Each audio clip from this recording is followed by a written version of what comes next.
Tak lagi dibatasi bertemu anak, Insanul Fahmi urungkan niat lapor Komisi Nasional Perlindungan Anak. Pengusaha muda Insanul Fahmi alias Insan mengurungkan niatnya untuk melaporkan sang istri, konten kreator Wardartina Mawa ke Komisi Nasional Perlindungan Anak, Komnas Anak. Kisruh antara Insanul Fahmi, Wardartina Mawa, dan selebgram Inara Rusli kian memanas. Permasalahan yang berawal dari perselingkuhan dan berujung kerana hukum itu juga berimbas pada hubungan Insan dengan anaknya.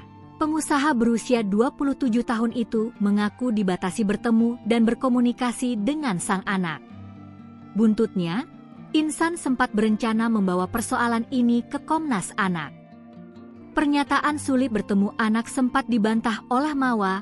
Insan mengklaim memiliki bukti terkait ucapannya. Namun kini, Insan pilih mengurungkan niatnya untuk mengadu ke Lembaga Perlindungan Anak itu.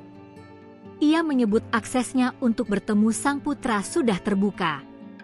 Meski demikian, pengusaha bidang kuliner itu belum memastikan kapan bisa bertemu dengan sang anak.